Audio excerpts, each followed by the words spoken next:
everyone, and thank you for being here, family members, adopted family members, friends. And I have to acknowledge the presence of the great Judith Jamison, Artistic Director Emeritus of Alvin Ailey American Dance Theater, and like tonight's guest, an artist of uncompromising originality. And like Ms. Jamison, tonight's guest lives by the dictum, you don't belong by trying to belong. You belong by being who you are. Now, to understand what a revolutionary stance that is, I take you back to the New York theater scene in the 1980s. The AIDS epidemic is beginning to ravage the creative community. Serious theater is just beginning to address the crisis and indeed the existence of homosexuals. The Great White Way is great, but very white. If you are African American, you're either in a jazz musical review, or you're Debbie Allen in Sweet Charity, or you're unemployed. And there's really not much going on. Onto this scene erupts a brand new voice in 1986 from the stage of Joseph Papp's Public Theater. The Colored Museum exploded every trope and stereotype and sacred cow of the depiction of African Americans on stage up until that point. It even skewered that sacred cow, A Raisin in the Sun. Its author was a 32-year-old, newly minted MFA graduate of NYU and a son of Frankfort, Kentucky, George C. Wolfe.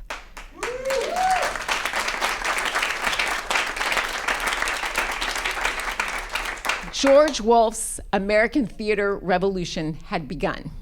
In 1993, he went on to become the first African-American director to direct a non-Black play on Broadway. It was the original production of Angels in America, for which he won the Tony. In 1992, he expanded the possibilities of African-American jazz musicals by daring to unflinchingly explore the dark side of Jelly Roll Morton. In Jelly's Last Jam, this was a man of mixed race who claimed to have invented jazz while denying his African-American heritage. He continued to use musical theater to explore the African-American diaspora and its odyssey in such incredible pieces as Bring On the Noise, Bring On the Funk, for which he won his second Tony, and 2016's wonderful Shuffle Along. And in between there was also The Wild Party. He created two of these musicals while running the Public Theater, which he headed for 11 years. And during his tenure from 1994 to 2005, the Public Theater became an incubator for innovative and diverse voices, ranging from Suzanne Laurie Parks to Adam Gettles. He also made it a home for theater that reflected the diversity of America, the cultural clashes of America, and also our political tensions and problems. Little did we know that we would look back with such longing to that time, right? These seems like the good old days. Oh, if only we could have Bush and Cheney back, we'd be so happy. It's just amazing. Anyway, what a difference a decade makes. But I digress. Back to George. After leaving the Public Theater, he turned his talents to the silver screen, directing the beautiful Lackawanna Blues, and more recently, The Immortal Life of Henrietta Lacks. His latest production on Broadway, the stunning revival of The Iceman Cometh, starring Denzel Washington, garnered him another Tony nomination and many, many nominations for the piece. And though the play is set in 1912, it has a lot to say about where we are in America today. On a personal note, I have to say, my mother was in one of those jazz age jukebox musicals of the 1970s. She starred in Bubbling Brown Sugar. And night after night, she would glitter and be bedecked in 50 pounds of bugle beads, and she and her co-stars would belt out jazz and blues standards without ever being able to acknowledge the crucible of fire which had forged their artistic chops, without ever being able to acknowledge the pain. George Wolfe has said that every time you do something, you reclaim a piece of yourself for someone who came before you, who had to leave it behind in order to survive.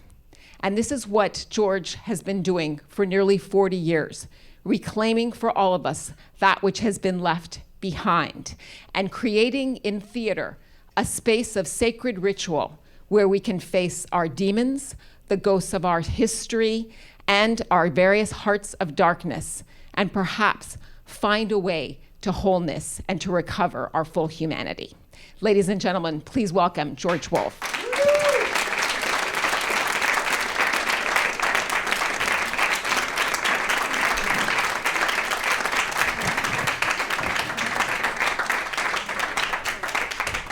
After that introduction, I should quit, my goodness. Downhill from here. Well, you've accomplished a lot. I mean, you really could afford to just say, I'm done. I'm okay. Off to Monte Carlo. Exactly. So one of the things, you had a saying above your desk, I understand, when you were writing Jelly's Last Jam that said, honor the source, which is, of course, what Jelly didn't do. He said, I'm French. Yes. I'm African, not me. Yes. So let's talk about your sources, because like many people from a bourgeois background, you had this kind of duality. There you were in Kentucky, and yet your family created this cocoon of culture and education. Your mother ran a private African-American school. Public school was principal, yes. And your father worked in the government, Yes. and you're this incredible grandmother. So please tell us about this beautiful environment that spawned you. Well, in some respects, my town, Frankfurt, was segregated for the first 8 years of my life. And so part of this cocoon was so that I didn't view any so that I felt no sense of lacking or less than. And also, I remember, I mean, it was, in some respects, it was an indoctrination situation, because I remember in grade school, they would, you would learn, a black man invented the traffic light, and a black man did this, and this did this, and we had one of those records of great moments in Negro history, in Crispus Attucks, and it was all these thoughts that were placed inside of your head, so that therefore when you went into the world, the definition of what other people had for you had nothing to do with your definition of yourself. And it was, and it was, and every corner, it was not just school, but it was church, it was the family. Every aspect was about building this sense of self-worth, so that therefore you may have been insecure about, I started wearing glasses when I was 8, and my girlfriend at the time broke up with me. You know what I mean? Turns out that was for nah. But, but so I was dealing with that kind of trauma. Exactly. I was dealing with that kind of idiotic trauma, instead of who am I and am I worthy of, and am I equal? That was never for 1 second. And at the same time, there was also this incredibly psychotic thing, which is know that you are special, but don't think you're better than anybody else. And that was a really fascinating dance. In your head. In my head. And I remember at one point, I went to Rosenwald School, which is where my mother was a principal. She was a principal, and I was there. And then I went to Frankfurt High School, which was a public school, and it was predominantly white. And I remember there was this fascinating shift in dynamic, because I remember this startling moment when we were at Rosenwald, we were invited to another PTA invited us to come be there, and we were singing this song, and this was one of those incredible moments. I have two moments that I think that defined my aesthetic. My first one was, I remember people tell me I don't remember this, but I do. I was sitting on a little rug, and my grandfather, who I'm named after, George Wolfe, would build up blocks, and I'd knock them down with my hand, and he'd applaud me.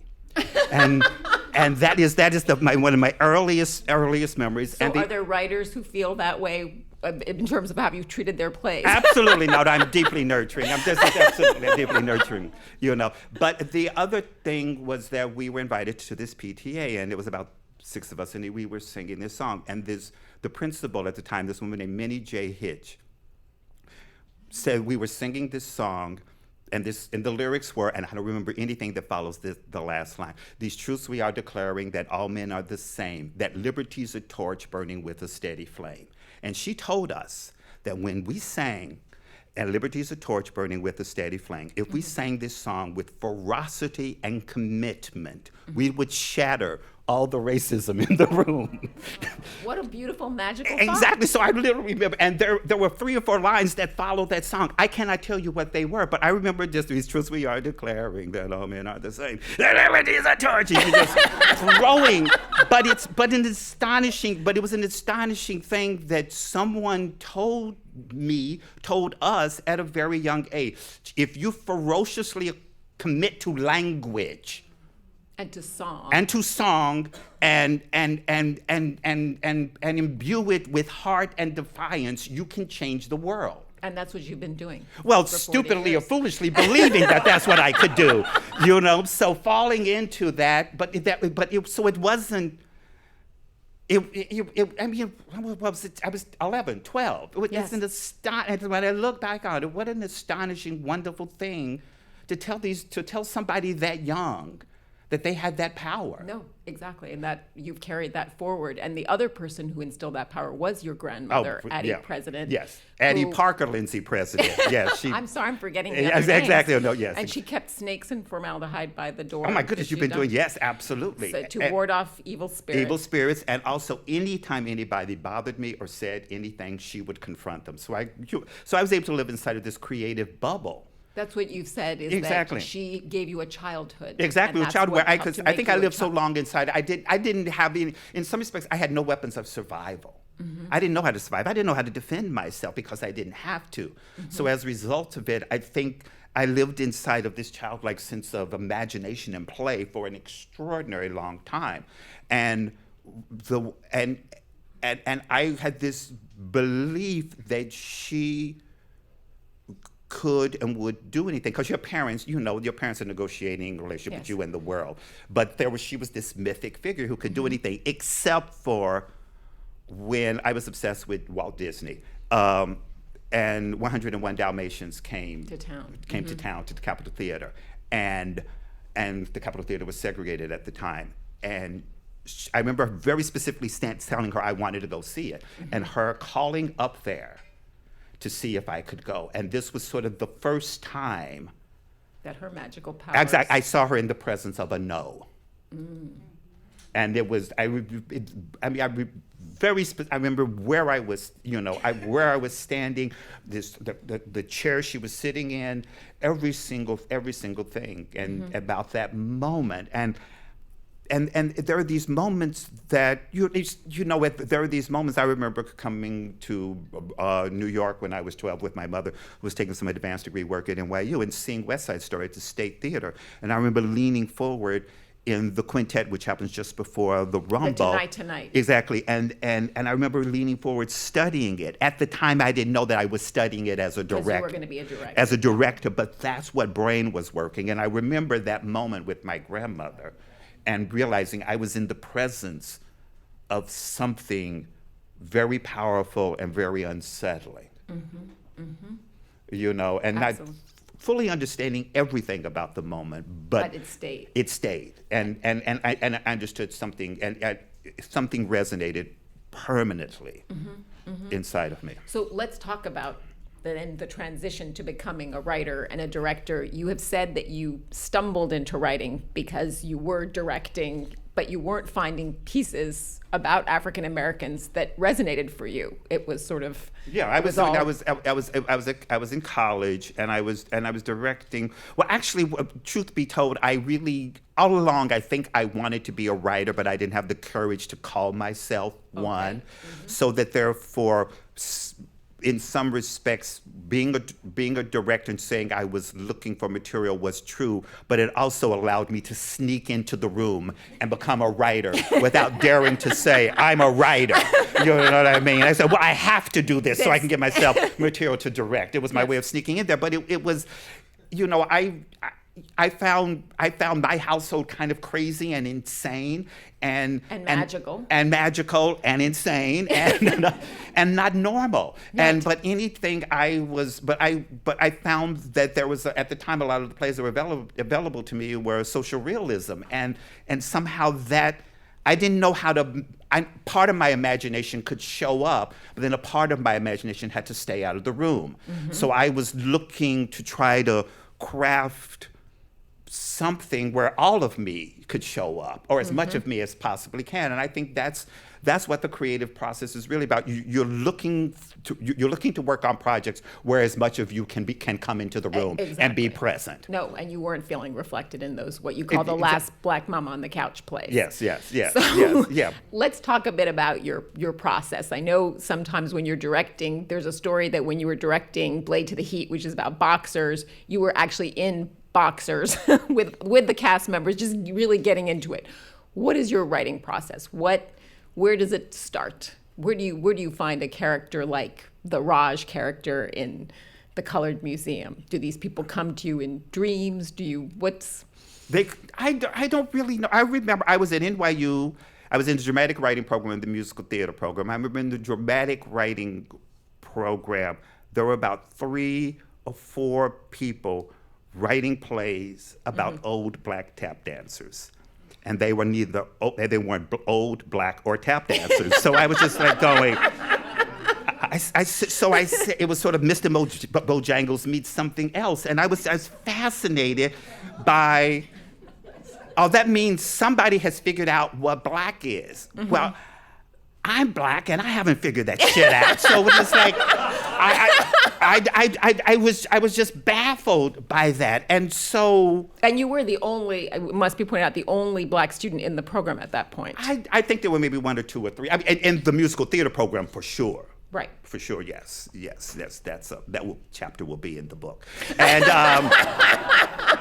once a few people are dead. But I'm not wishing them death, but once they're dead.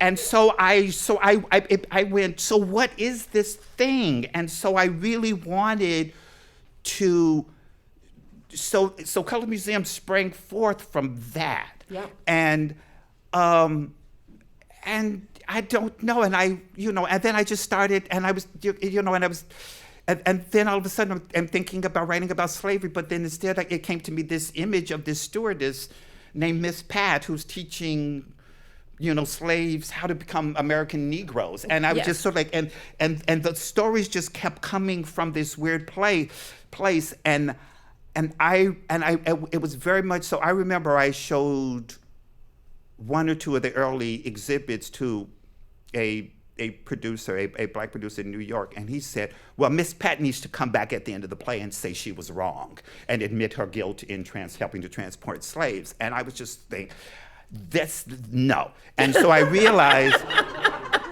I wrote Colored Museum so as to give myself permission to write anything after that. So because I wanted to break things. I wanted to knock down those blocks. I wanted to knock down those blocks so that my brain felt permission to go in any direction. Well, and that's a very difficult thing often for writers of color because there is all this weight of responsibility. You're going to insult these people. It's just, whom do we bring into the room? And I wanted to ask you, because you were criticized by many Black people for Colored Museum. There were actors they tried to who lead boycotts. Yeah, Oh, yes. yeah. Yes. So, and there No, were. I remember there was this actress who I adored, who I'd seen in a number of plays, and, Yeah. and we were having auditions. It's funny now. At the time, it was painful. Amazing how that works. And I was so excited because I wanted her to come in and read for Miss Patton. It was auditions at the Public, and she walked into the room, and she had the script, and she went, "I can't read this," and she stormed out. It was just sort of like, because it was. Is she calling you now saying, do you have any gigs No, for we me? made up since then, but I realized I was trafficking in Right. silhouettes and in Well, and in very politically incorrect. Exactly. And you were skewering, again, the sacred cows. But So- it's also blowing things up so that things can breathe. Indeed. So that things can breathe, and also I realized that you wear. When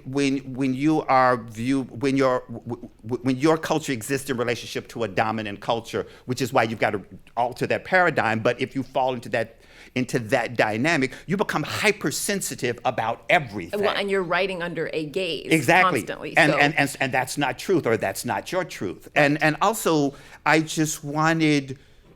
I wanted Colored Museum to feel like an exorcism and a party. I wanted to feel very celebratory. I wanted to feel very raw, and I wanted it to feel very irreverent. And I remember there were times where I was writing something, and part of me would giggle because I knew I was being bad and transgressive. Yeah, yes. but I didn't stop.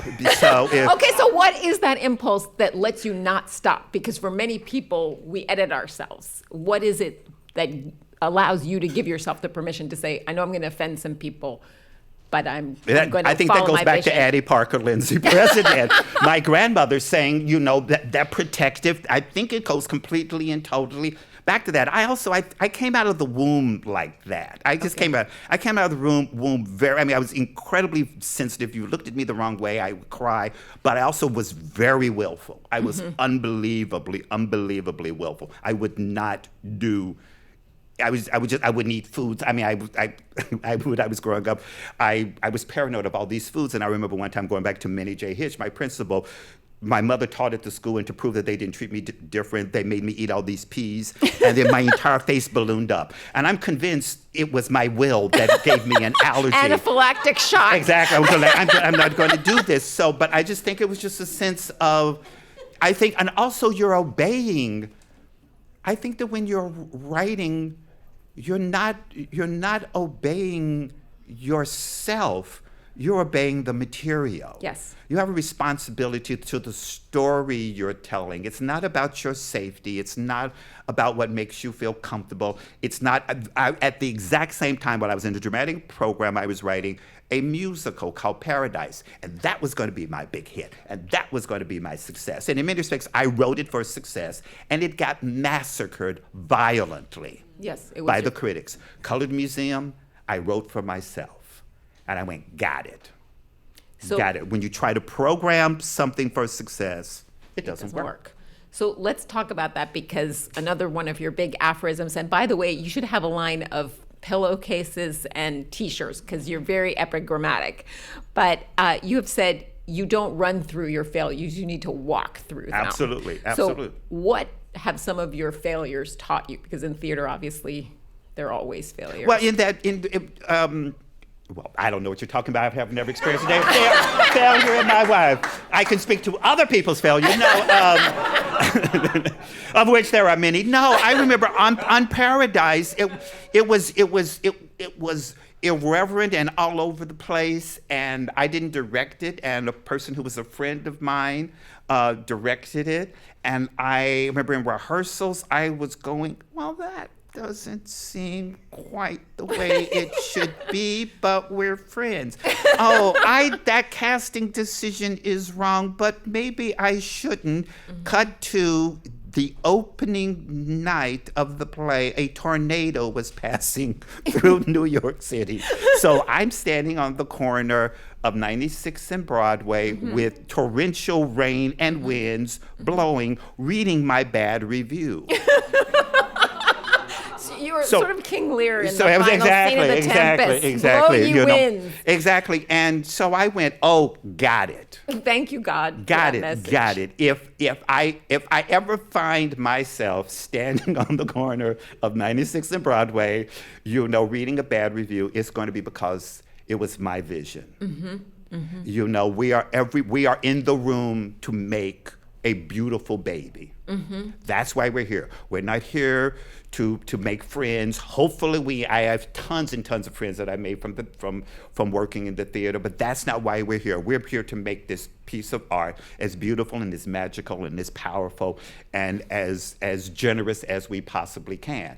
And if I had rushed through that and go to hell with the critics, I mean, I'd said to hell with the critics and all that sort of stuff. But it was very important that in any situation you take responsibility for what you did, so it protects you from ever becoming a victim.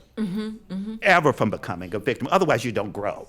Otherwise, then that pain was stupid and wasted. And if you're going to go through pain, you might as well learn something from it. No question. And what's interestingly enough, 8 or 9 months later, the Colored Museum happened, and all those people who wrote evil things about me was going, ta-da, here he is. Yep. And that was such also another blessing, because am I doing what I do because I want people to pat me on my head and say, good boy, or am I doing what I do because I have a responsibility to tell the stories that I feel need to be told?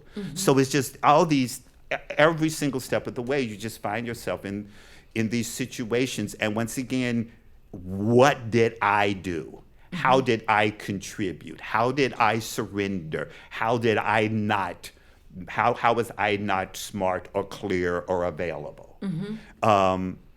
And so in every situation, I always just check in to see what did I do, because victimhood is just I can't do that. I just can't do that, because then you're giving other people power over you, and that's just not pleasant. You've also said, watch out who you have a baby with, because whoever you do, that's what it's going to look like. Careful. That's my rule about collaboration. Careful who you marry, because that's who the child is going to look like. Exactly. You and I go, my genes are so strong, regardless of that, whatever, they're going to mix, and that's the way it's going to turn out looking. Exactly. So there are things that you've taken on, and you've said it was almost because you didn't know how to do them. So you embrace challenge. What have been some of the most daunting things that you've taken on? Well, Angels in America, I was going, how the hell do you direct a 7-hour play? I mean, it's just sort of, I was just like, it's 7 hours. How? And there's an angel flying. And then I went like, oh, like everything else, one scene at a time.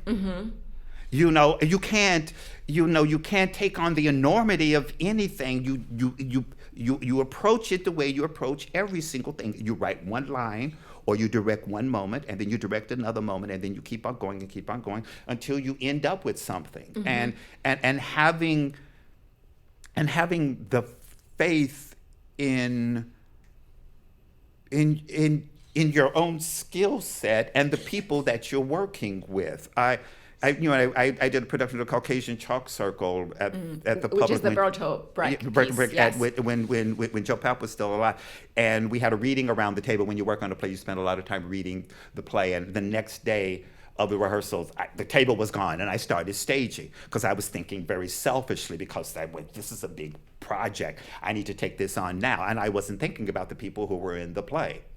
And as a result of it, the actors who performed the play brilliantly never had any degree of confidence, because I took their journey away as well. And so, and anytime you direct a play, you're sitting around the table, it inevitably happens. You're sitting around the table, you're talking, you're asking questions, asking questions.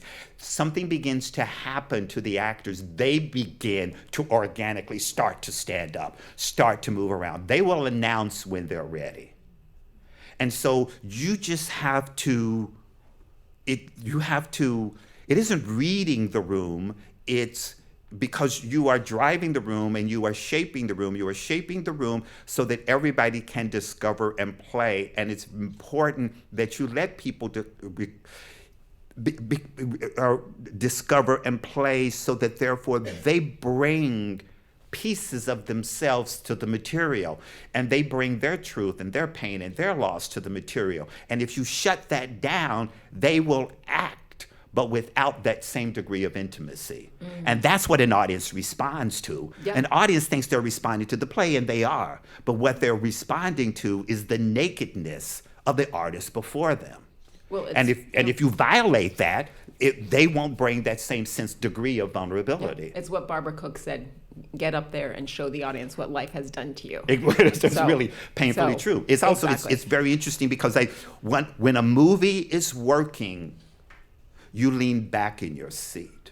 When theater is working, you lean forward because you're seeing your own fragility mirrored on stage, and there are a whole series of decisions and a dynamic of safety and care and chaos that you have to create in the room so that dynamic flourishes and grows. Absolutely. So, in terms of fragility, let's talk about Iceman Cometh, because you've got 18 extraordinarily fragile characters on stage, Played by extraordinarily fragile, brilliant actors who ranging from Denzel Washington to Austin Butler, who is Yes. making his Broadway debut, who's a brilliant young actor. he's magnificent, Yeah. and David Morse, who was Yeah, David nominated for the Wonderful, Tony. exactly. So it's a very tough play, and from what I understand, you were not this gushing Eugene O'Neil fan dying to direct a Eugene O'Neil play. So tell us a little bit about the decision to take this mammoth project on, Well, because it's 18 people on stage practically the entire time. Yeah. Yes.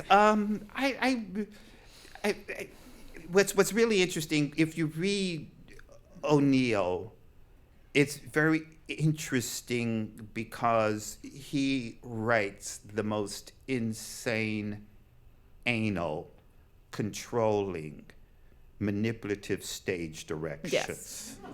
So I want to look out the window. The character looks out the window. He pauses. He lifts an eyebrow. He considers whether or not it's true, and then he does it. And so you read this crap, and it took me 4 years to get through Act 1 from reading all of his unbelievable Right down detail. to what people look like. I'll look 'Cause the down. one- And part of it is like he lived with these guys. He lived with these guys, not that was him. based on his life. It was His written life, in he's 1939, but he lived in a rooming house in 1912. He totally lived there, and one of the things that he said, 'cause, he had a very famous actor father, and he felt Yes. judged perpetually, and he said, living in these two bar rooming houses, he learned to never judge anyway. So there's on one level such incredible care and affection that he feels for those people, and you also sense there's a sort of incredible lack of faith that he has in the actors because he's trying to control every single thing that you did. So that was just a kind of hell, and then once I got past that, it was hell, and then. And also, you're waiting on Hickey, you're waiting on Hickey, you're waiting on Hickey, you're waiting on Hickey, you're waiting on The Hickey. main character who doesn't show up until the very end Of of a Act very 1. long Act 1. Exactly. And then, well, I don't think it's that Act 1 long in my version, but No, it flies by in your version. However, Thank you. He said, deluding himself. Yeah, it's 5 minutes, like that. And then 2 and 3 and 4 are just it's majestic writing, and so. I was going, what is this? I don't know how to do this damn Act 1. well, and let's be clear for those who haven't seen it, that it opens on a bunch of drunks in a bar, most of them passed out. Yes. So. Start the scene. Woo, Exactly. exciting. Exactly. Action. Exactly. A musical number. Exactly. I'm drunk. When is Hickey coming? I'm drunk. Here I am. So that was a process. So one of the things that I did in preparing the script for the cast, I got rid of every single stage direction. Okay. Just so it could be a free. new play. So Yes. it could be a new play. Mm-hmm. And one of the things that's interesting as we began to work on the play, I began to discover his sense of American, but very specifically New York vernacular is stunning. Yes. And you realize when you start to work on it that it is a gigantic musical composition. And one of the things that people think, which I violently disagree with, is that, that all the experimentation and form that Eugene O'Neil did in the beginning of his career, Harry Ape, Emperor Jones, all these plays that he did, finally he arrived and wrote these mature, right, it's the brilliant plays. It's that Long Day's Journey into Night and Moon for the Misbegotten. Exactly. That's the journey that he got to, and I disagree with that. I believe that all the experimentation in form is present in Iceman Cometh. Also, he said in the year 1912, when he was a very young man, that year in 1912, he tried to commit suicide. He went to Argentina, acquired a venereal disease from a prostitute, got a divorce. And in order to get a divorce, he went to a whorehouse, which is across the street at the time from the Lyceum Theater. He selected a prostitute, went up to the room. His lawyer and his wife's lawyer came up to the room to witness him in bed so that infidelity could be proven.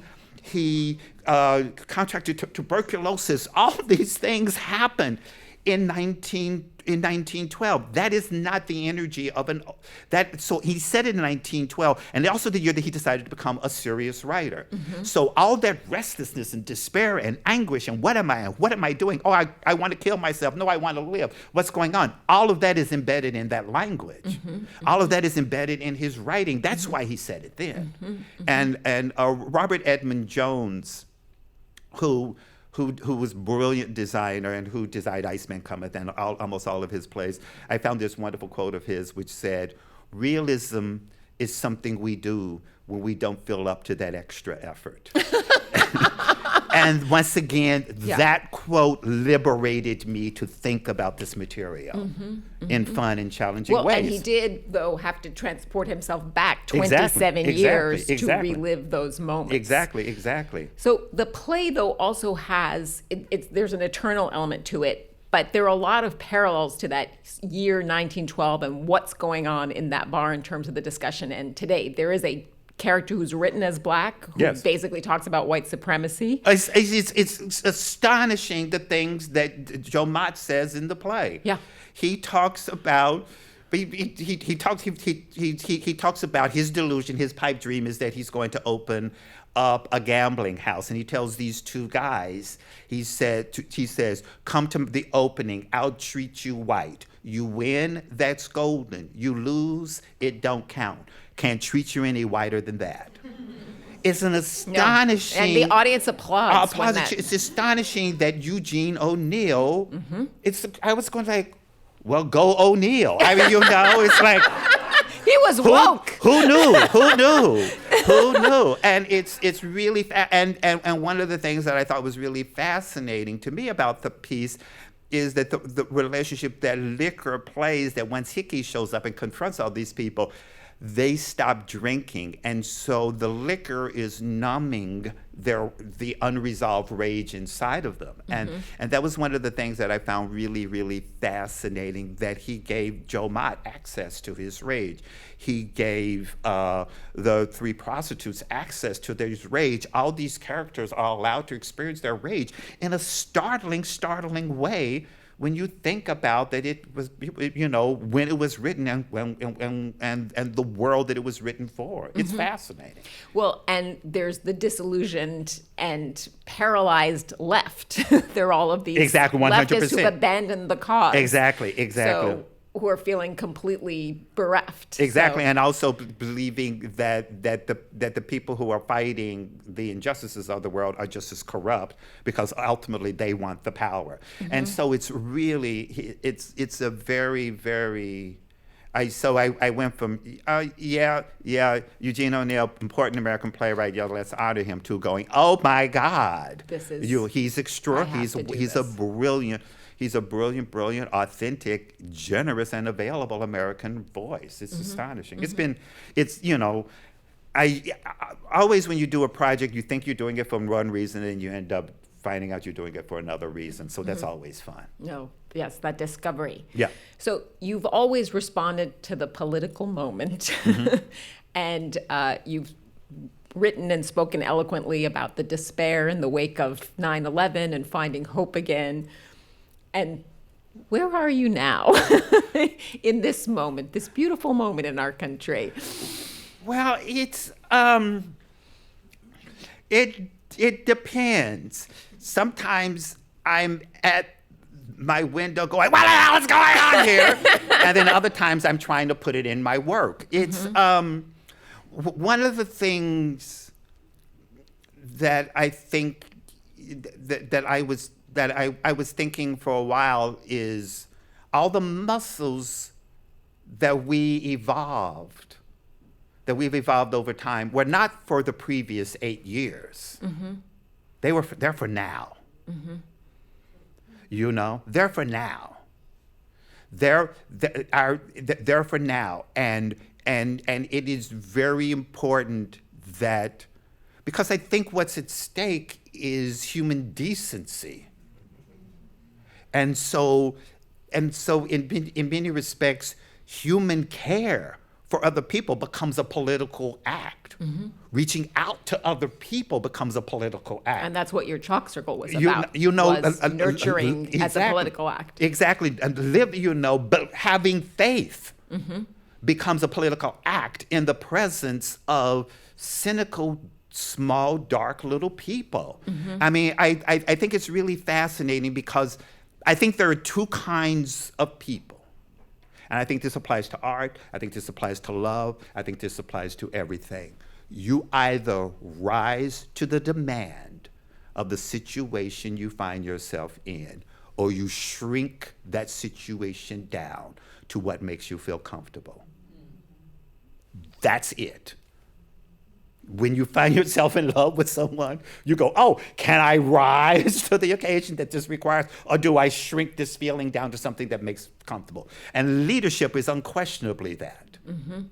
You know, how do I rise to the responsibility? I remember this moment very specific. This is a small, insignificant moment, but I remember right after college, I moved to LA and I was doing theater in LA, you know, hello. And then I decided to move to New York, and on the way I ended up doing a play in San Antonio. And I was working with a group of actors of varying experience, and someone did something stupid or wrong, and I yelled. I just lost my temper. 1 minute later, one actor yelled at another actor, then another actor yelled at another actor, then another actor yelled at another actor. I said, oh, I gave permission for that. You set the tone. I set the tone. So that leadership is not just embodying the power of the position, it is setting the tone. It's creating a room that allows. And so when you behave in an ugly manner, it allows the lesser that exists inside of all of us to emerge. And we're in the presence of that. It's really, I say fascinating because it kind of gives me some vague sense of objectivity, but it's really, it's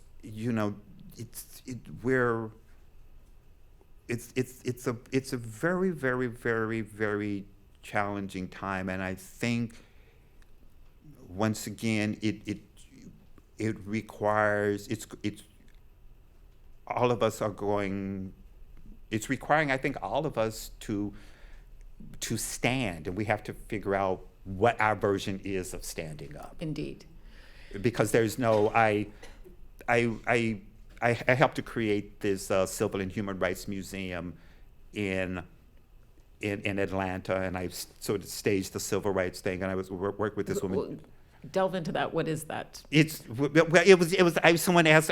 There's this museum, and it's actually kind of really wonderful and kind of very good. It's in Atlanta. It's called the Center for Civil and Human Rights, and they were called upon, and they were looking for a storyteller to work on this, and so they asked me to do it, and I got involved, and so I staged so I figured out a way to. I wanted to create a museum that 14-year-old knucklehead boys could get. That's smart. I said and so everything, like there's an exhibit of TVs, and every single channel that you turn on, there's nothing but a white supremacist from the 50s speaking their dogma. But you touch it, you turn it. There's this interactive game, if you will, where you sit at a lunch counter and you put your hands down and you close your eyes and you sit in a stool and these high-powered earphones create the sounds of someone surrounding you at a sit-in and threatening to you, and it's rigged so that therefore when they kick the stool is rigged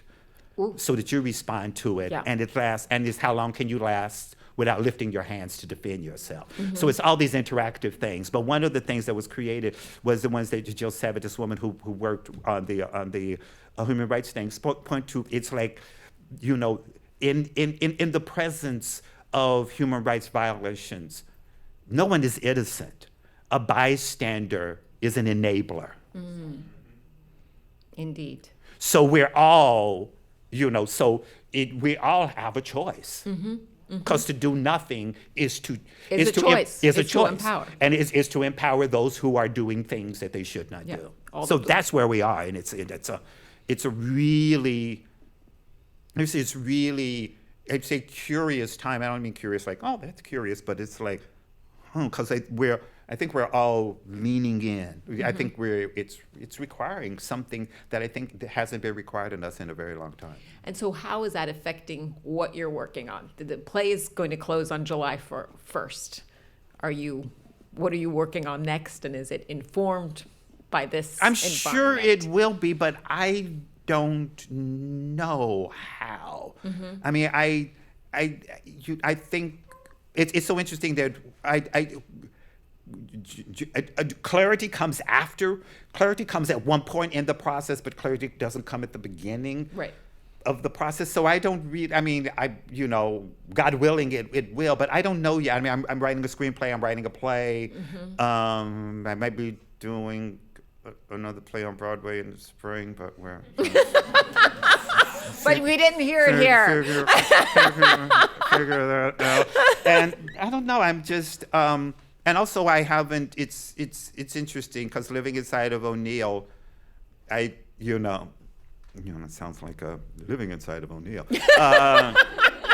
I'm anxious to visit what I think from having done so. Yes. You know what I mean? I'm anxious to go digest. Yeah, and how because I think every time you work on a project, it transforms you. You know, I think a piece of you also dies that you don't get back. You can replenish it, but I think when you make something, you know, it takes what it takes out of you. So I'm curious to see how I've been altered, because I don't know that yet. It's also taken a while. And also when you work on something like that, which is brilliantly written, or you work on Angels America, which is brilliantly written, or Topdog, which is brilliantly written, you have to surrender you. And then pieces of you can show up in the job that you're doing, but you have to surrender your voice and find your voice inside the voice. Indeed. So I've just recently regained my brain back, Which was invaded by Eugene O'Neil. Invaded, beaten up, clobbered, and destroyed. Oh my God. I mean, 4 acts. It's like, who the hell writes 4 acts? I go like, I'd stage 3 acts and I go, okay, I'm done. And then Elaine Stritch told me this brilliant story. She said when she was 18 and drinking, she was in a play on Long Island, and she was doing Private Lives. And she did Act 1, Act 2, and then she'd been drinking a little bit early, and she went home back to her dormitory, and she was there, and the stage manager knocked on the door and said, Elaine, would you like to come back and do Act 3? That's how I felt working on Iceman Cometh. Well, I finished Act 3. Would you like to do Act 4, George? I said, sure, why not? Yeah. Why not? Let's finish this thing. Exactly. So my last question before we open it up to the audience, you've talked about the need to protect the joy in the process. And absolutely. How do you do that for yourself? I think with this incredible sense of play. I think with an incredible sense of play. And, it's because otherwise bitterness will, what's the phrase? So it's the Camilla Williams, the opera singer who premiered Cho-Cho-san in 1943, who said, you don't want to get bitter. Bitter poisons your song. Bitter poisons your song, which is stunning. So I think an incredible sense of play. I think you have to create an incredible sense of play. You got to give permission for people to fail. You got to give permission to fail. Tanya Pinkins told me that I said, which I don't remember saying, but it's a good saying, which is brilliance exists in an idea that might not work. And I don't remember saying it, but it's in one of the articles that I read on you. Yes, and I guess I said it. So Yes. it's like, and the permission to not know. Permission. I mean, when I work on a play, I do tons and tons of research, and I learn. If it's a period piece, I learn as much about the piece, and I study, read as much as I can, and then let that go, so that therefore I can be available to the unknown. When I did a production of Tempest, and I ended up staging all these sort of like these puppet effects, and then about 4 months later, I found a journal where I had drawn the pictures of the effects, and I have no recollection of drawing them before I staged them, because I think you have to just surrender to the moment and to the unknown. So I think that's and also work with people who approach who I also believe that there's I don't think people are consciously brave. I think we all have fear, but I think it's just very important that our curiosity be larger than our fear. If our curiosity is larger than our fear, we go forward. If our fear is larger than our curiosity, we stay where we are. And so I think it's important to work with people who are curious and daring. And I remember at one point when we were working on Shuffle Along, Savion was teaching Audra a step, and I wasn't crazy about the step. And at one point she thought I was judging her. I said, no, I just want him to make something different for you. She said, make it harder. And I just love that. That courage. That make it harder. I can do it. I want something that exists beyond me, so I can reach for that thing. Even if I fail, I'm going to end up knowing something about myself more than if I stay here and hide and in this safe place. So I think the risk of failure, and the risk of discovering and being free to not know is how you hold on to the joy, and also stopping anyone who tries to stop that joy. To stop that joy. Just you say no. Back away. Satan, get thee behind me. Exactly. Well, we've got a room full of supportive, joyous people here whose curiosity definitely exceeds their fear. So I'm going to open it up to them for any questions they may have. Yes, we have somebody. Oh my God, there are lights. Oh my God. Hi, Mr. Wolfe. That is the lovely Irena Stennett, the fabulous Irena Stennett. Thank you, Susan. I'm a huge admirer. I have two questions very briefly. One is, how much liberty did O'Neill's estate give you to, one, not follow his stage direction, and two, to cast Hickey as an African-American man? And then the second question is, I've read that you are very passionate about bringing Shuffle Along to the stage, and I'd like to know why was that so important to you? Thank you. All right. The O'Neill estate was very available. Cutting out the stage direction was just like, I think on any project you sort of do it so that therefore you could find it and discover it. So they didn't have any objections, and and they're clearly smart, because only a dumb person would say no to Denzel, who's such a brilliant actor to play Hickey, and he's putting in, I think, an extraordinary performance. So, fortunately they were available and smart. He's also not the first African American to play. James Earl Jones did it in the 70s. Shuffle Along was very important to me. I'd read, Paul Robeson was a replacement in Shuffle Along. I went, oh, really? And this little fact and that little fact. And I read all the, and U.B. Blake's parents were slaves, And his dream was to write a Broadway musical. And I found that so incredibly astonishing, and that it ran, and that it integrated Broadway, and it was a catalyst for the slumming process of downtown going uptown. And I read all these extraordinary facts, and that it was this huge hit, and it was so popular they added a midnight show and all these things, and it toured around. And when it toured around America, all these theaters that previously had been segregated were integrated all of a sudden.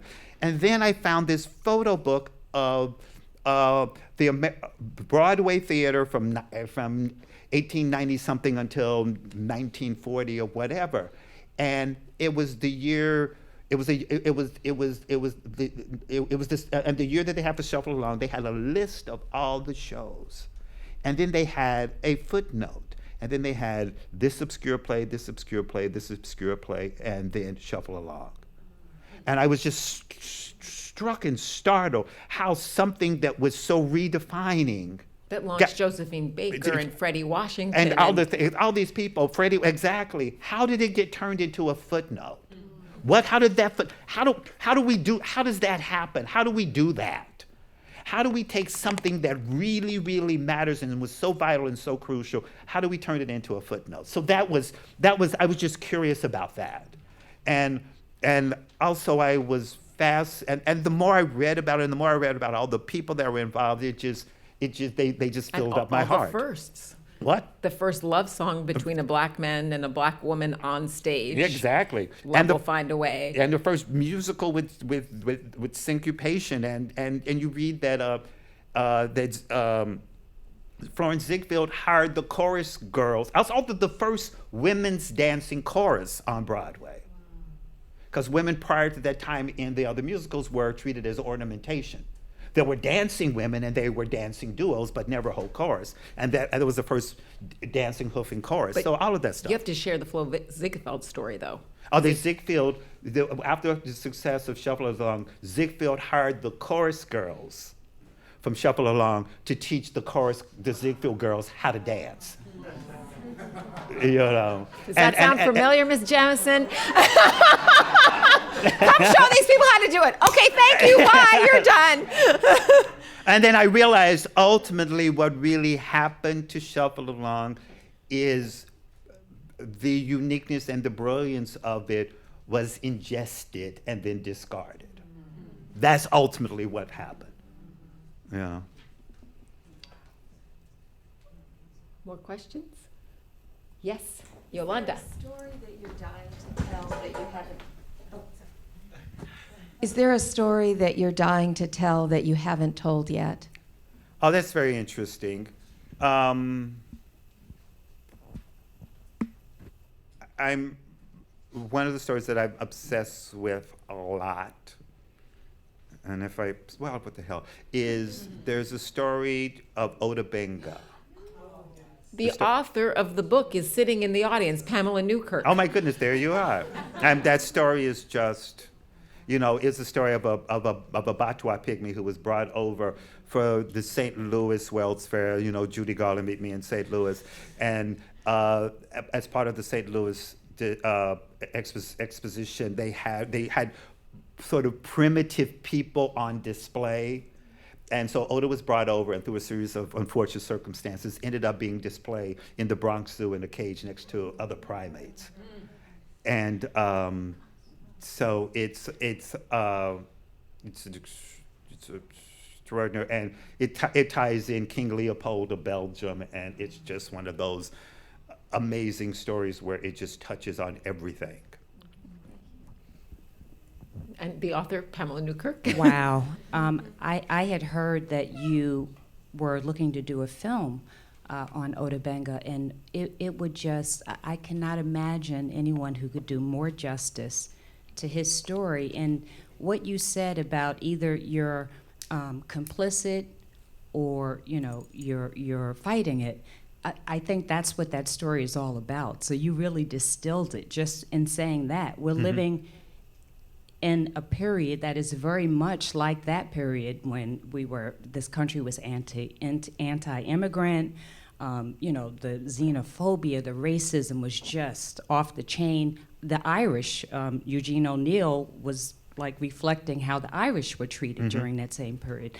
So I think Oda Banga's story would really illuminate that on a global plane, because I mean, you know the story. I don't know why I'm telling you. Well, also there was this man.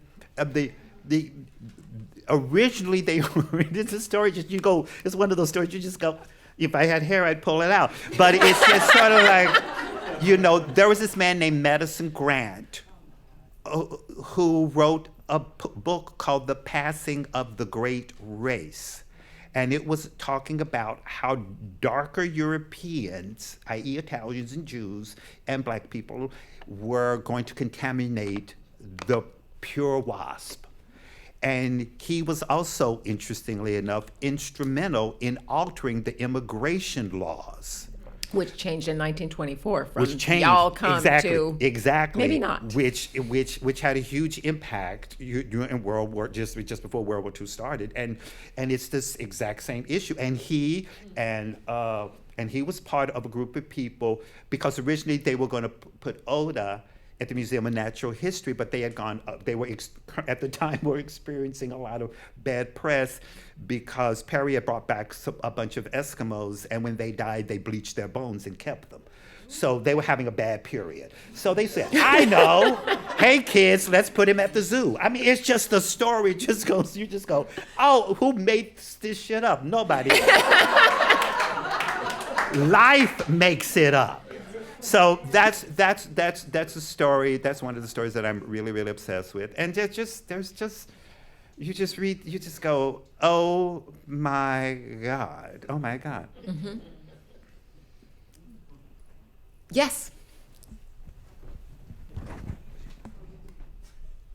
Hi, Hi, I'm Dee Dee. Dee Brown, and I've had the pleasure of going to the museum in Atlanta, the Civil Rights Museum, and it is very immersive and experiential, and if you haven't been, you should definitely go. Yeah, it's kind of good. It's good, isn't it? Amazing. It is. Plus, also, I do plays, and plays die. And then I was just down there recently. I went, oh, it's still here. They didn't close it. Right, and so I just wanted to hear more about like the process of putting yourself in that place of a 14-year-old knucklehead, like how did you come to bring all of that sort of together? Well, one of the things that I made it's like Martin Luther King was a human being with frailties, but they've got a big statue of him, so he's better than us. Mm-hmm. The mythology is so large that he's better than us. Mm-hmm. So I really wanted to find these stories, because to me what's important about everything that I do, I wanted to have a sense of empowerment. So I wanted to find these stories about ordinary people doing extraordinary things. Do you know about Claudette Colvin? Claudette Colvin was, I think, a 15-year-old black girl who refused to give up her seat 9 months before Rosa Parks.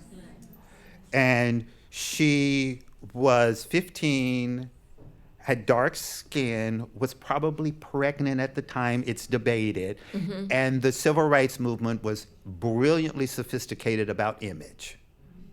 And they knew that this was not the correct image to put forth versus Rosa Parks, who was an activist, who was smart, who was educated, the whole thing. So I kept on looking for these stories of ordinary people just going, no.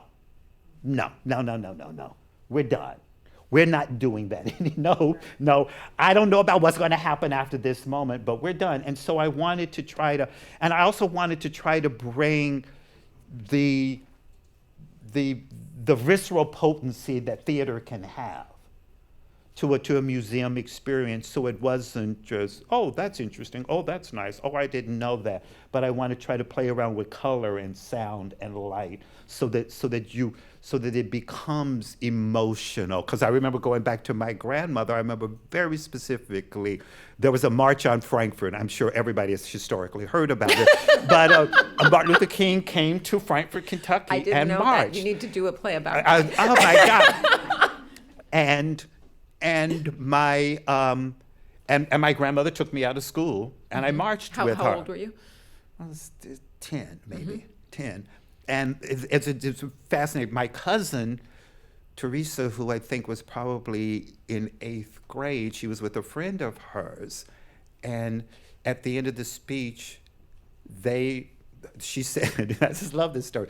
They said, well, let's go get expelled, because the principal told them that if anybody left, they were going to be expelled. So let's go be expelled. And this man said, what did you say? And they said, our principal told us we were going to get expelled. They said, come with me.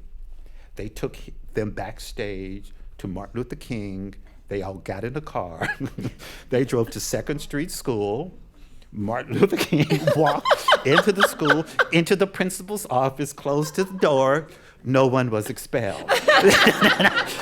And it's just those moments, those extraordinary moments where somebody was, it's transformative to be in the presence of that kind of, magic at that age. Yeah. So I just I remember those moments, and one of the things was really fascinating. I was so young when all of that was happening, and it was all these adults. But then when I got into the research, I was going, oh my God, everybody was so young. They were babies. It's also astonishing. I think Martin Luther King got a C- in public speaking. Yeah. So for all those teachers who underestimated you, go to hell,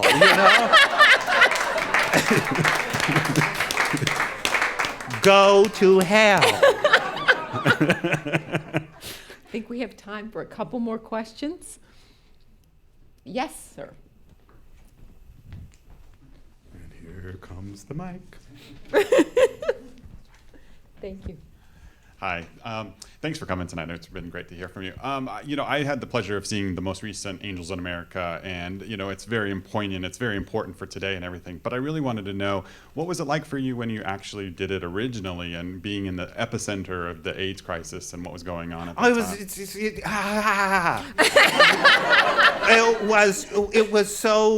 It was such an astonishing.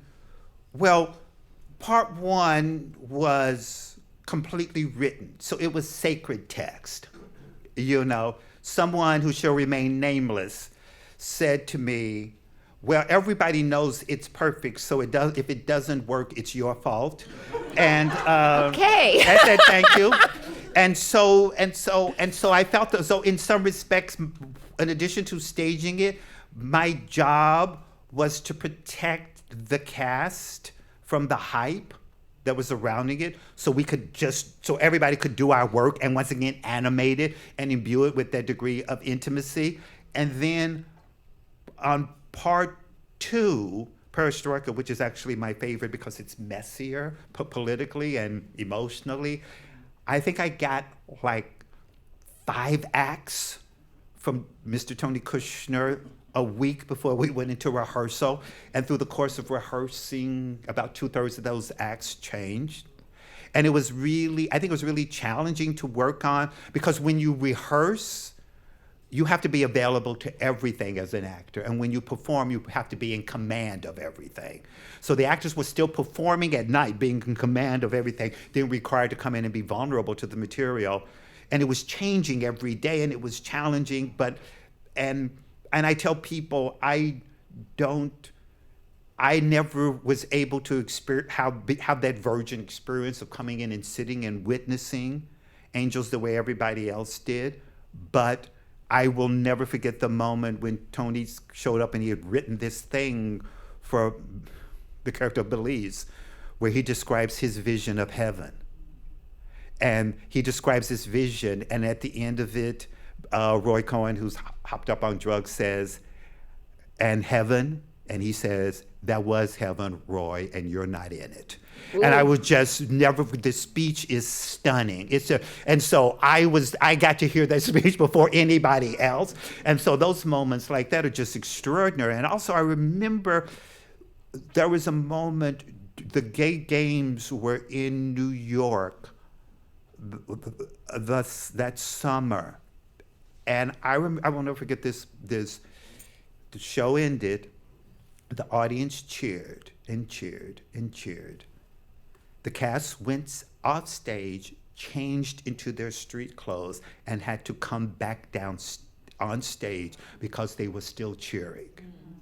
And it's just it was one of those extraordinary moments. I think in some respects there's an ideal audience for an ideal play, and sometimes and when you're in the presence of that, I think there's nothing like it. And also I remember this moment because, once again, when you're doing a job, it's your job to do the job, not to be affected by it and not to be aware of all the hype. And I remember there was a gay pride that there was an Angels float, and the cast was there, and I stopped by to say hi, and they said, "Come on, right on the float, right on the float." And I remember this moment of people coming up to the car, to the float, crying and saying thank you.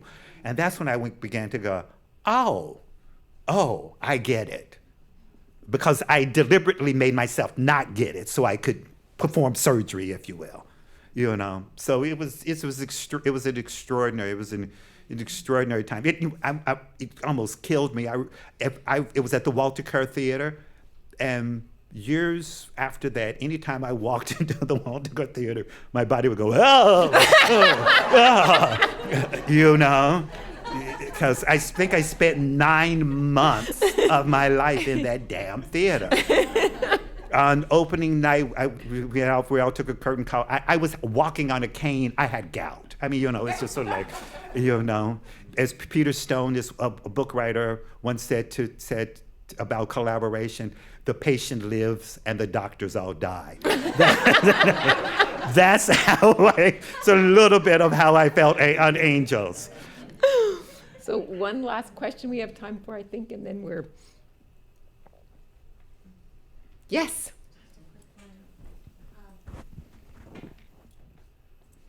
If there were to be a revival of a show that you think would be worthy, that you would aspire to direct, what might it be? Of a revival? It could be your own material. material. Yes, it could. But something that you think would be, worthy for this current generation of theater goers. I would love to see a to revival see. called a museum done in New York with a really brilliant cast. I would love to see that. I would really, really love to see that. There's a line in that play which goes, "And whereas I can't live inside yesterday's pain, I can't live without it." And I think I think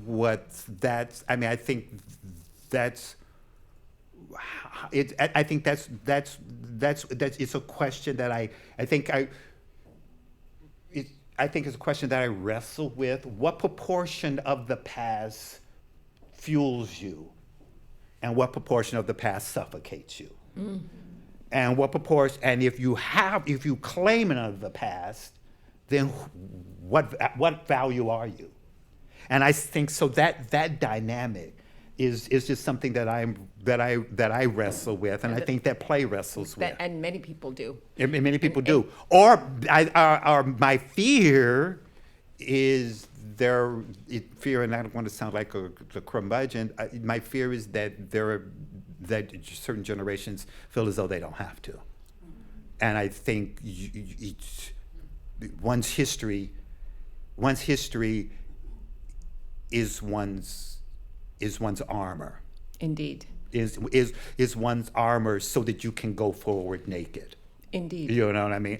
And so that's a fear. That's a real fear that I have. To second that point, if I may quote you to you, because I want Please this one do. on a I don't know what the hell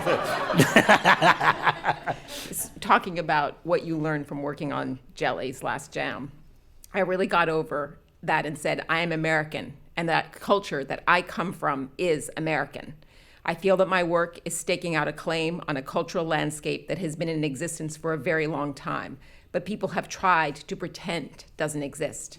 I no longer view myself as being a subculture, a minority, an alternative. I am the party. I am the jam.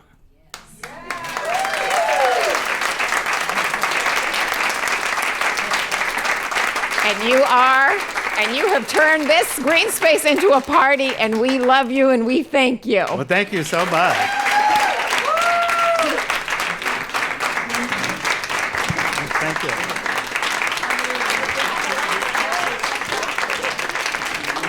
I don't remember saying that, but I'm glad I did.